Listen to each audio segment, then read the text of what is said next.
What's up guys, Momo here again. Today I wanted to talk about Devil Jin's unique new moves, and with unique I mean moves that weren't to be seen in his preview build or like in the demo and the story version. Moves that were released with his, retail version. For example, CD1 plus 2, 4, 4, 4, all those moves. I was asked on how someone should implement these new moves in their game plan, since there are quite a few of them and um, their use is not that apparent. So let's get right into it. Uh, let's start with CD1 plus 2.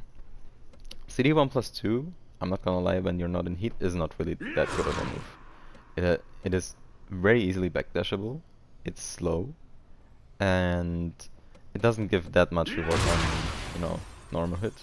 Only on counter do you get a guaranteed follow-up. In heat, however, this move becomes much stronger. The slow animation on this makes people confused with CD4 1 plus 2.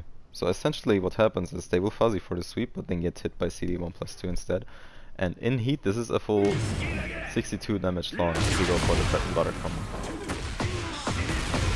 Which is pretty strong, And as I said, it is pretty easy to whip, but when you're in heat, whipping this doesn't matter as much, because the laser follow-up might save you, unless they're really quick in punishing.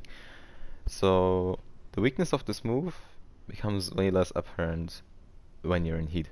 So when you're in heat, this is a very great tool to keep them in check, since they will try to avoid your mix-ups. And it also deals a neat amount of chip damage while you're in heat. It is very useful to throw out once in a while, though you shouldn't revolve your entire game plan around it while in heat. And the next move I want to talk about is while standing free.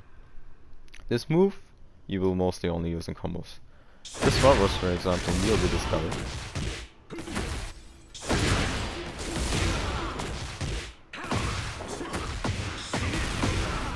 .73 damage from Rising 2, which is pretty strong. But other than that, the only use I found for this move is, again, outside of combos, this is when it's used after Domec 2. It's plus 14 on counter hit, minus 11 on block, but it's very little tracking. It's very easily sidewalkable after, they get hit by Domec 2. And it's plus 10 on trade when should you trade with a Westerning 4, as can be seen here. This is a full combo, so like this 1-1 is guaranteed after you trade with a Westerning 4. And I wouldn't really rely on this move all too much. Like, it is useful since a lot of people use reversals after getting hit by Domec 2, since Westerning 4 is such a common follow-up. But again, I wouldn't use it as a follow-up all the time, or like not even that often. Really, only if you know that they're gonna mash into your Domec 2 is it really useful, but that's not often the case. So that's why standing free. The next move I want to talk about is easily one of his most interesting ones. It's up for 1.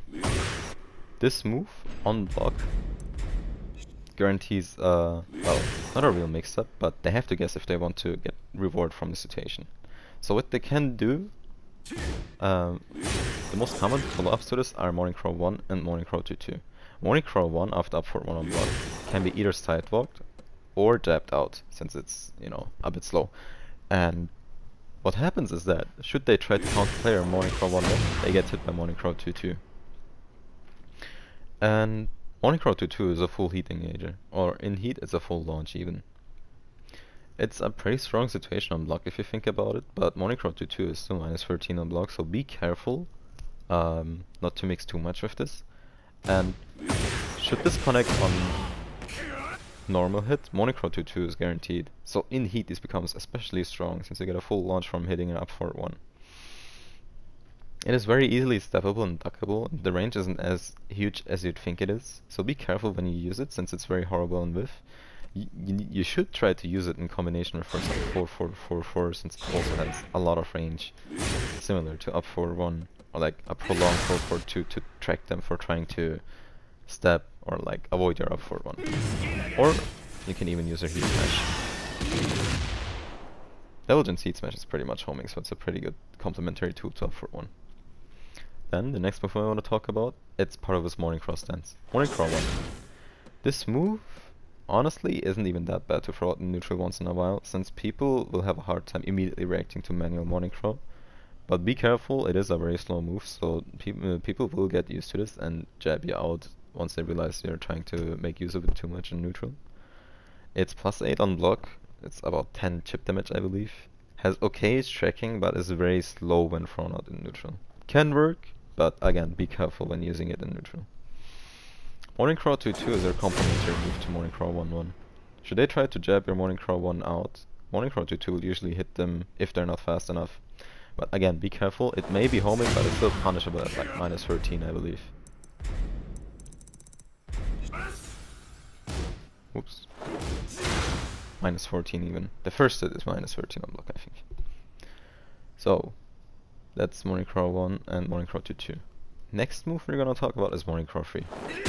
This move really only is useful when they refuse to get up after knockdowns.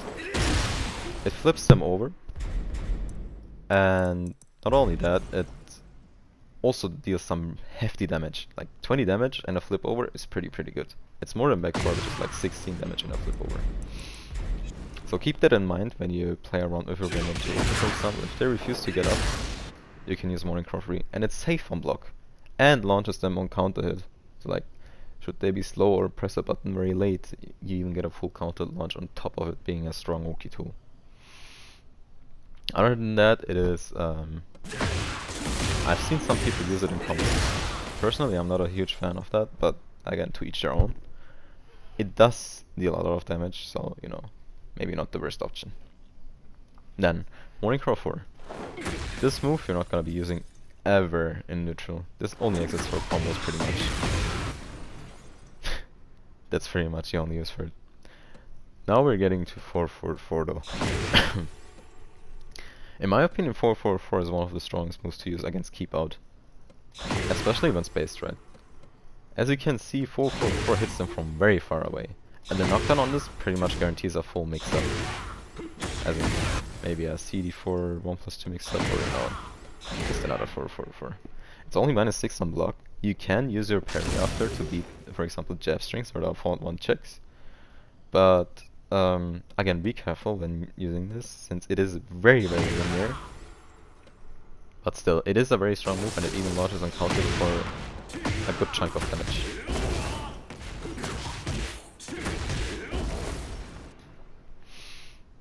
So, 4-4-4 also, something that you should note is it's very complementary to up forward 1, for example, should they try to duck for it. They have similar range and, you know, can be used quite complementary. They have good synergy with each other, and if that isn't enough, you can still, you know, use a prolonged 4-4-2 to trick someone sidewalking to avoid both. Then, down forward 1-2. This move, it's very different from his old down forward 1-2 actually. So what happened with down forward 1 is that it got nerfed on its frames. It's only +5 on hit now, and it's -6 on block, and the follow-up pretty much only exists to beat them mashing into your down forward 1. I don't think it's that good of a follow-up in the neutral, since you're risking getting ducked and launched for a measly 20 damage knockdown, I believe. Yeah, 20 damage knockdown. So be careful when using it in neutral. At the wall, however, it can be pretty strong, since you can use it as a frame trap to your +4 situation, for example, after lightning 4-4 or CD4-4.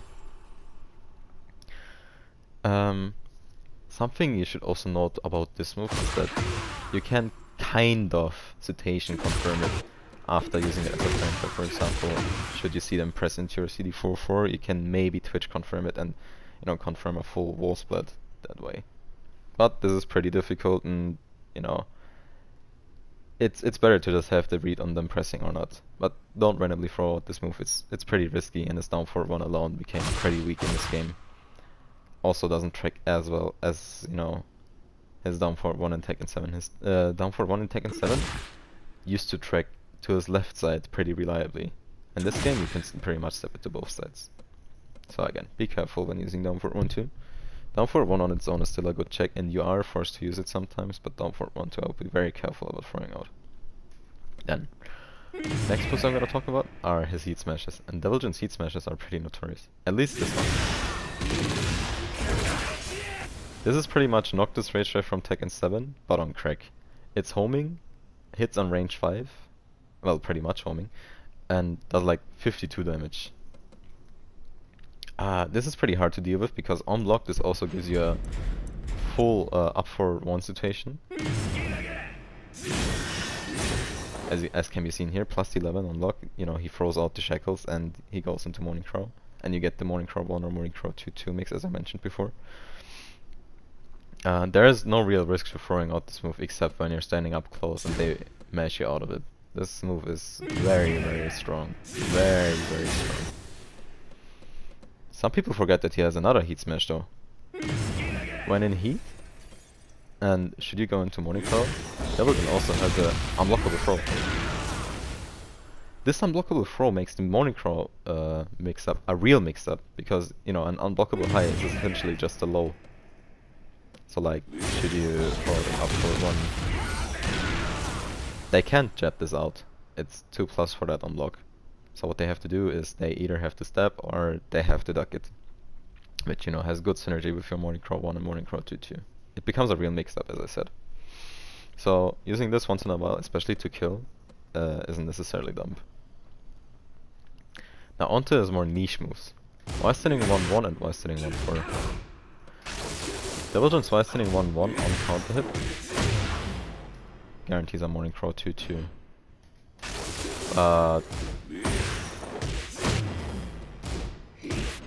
1 second.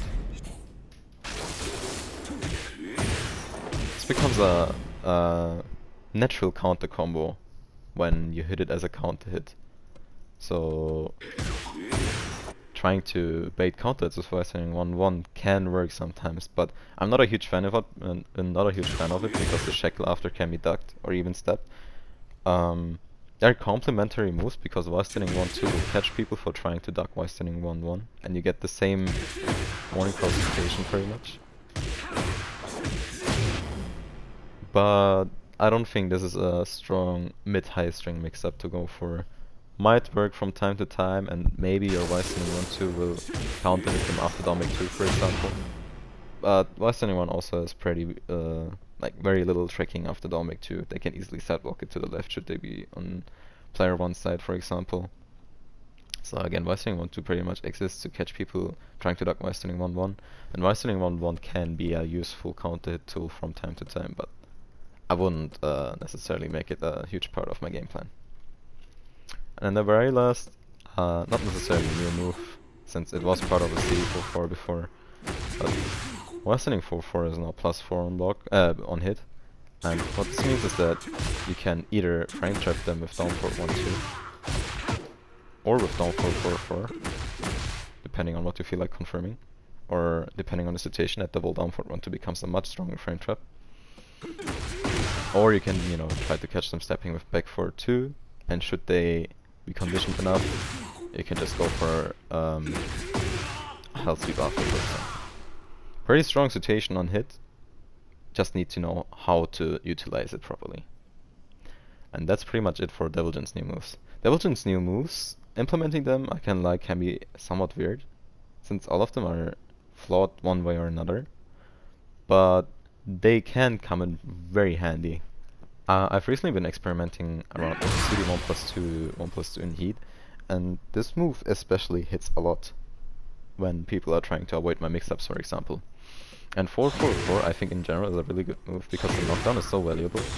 I think this type of knockdown where they are forced to stand up is even stronger than a usual knockdown, since they're forced to take the mix instead of, you know, having a rock paper scissors where they might also keep laying on the ground and you have to opt for a flip over. And Devil Jin's back 4 is kind of notorious for whipping on people side rolling on the ground. So yeah, that's pretty much it. Those are Devil Jin's new moves, and I hope my explanations will help you implement those moves in your game plan.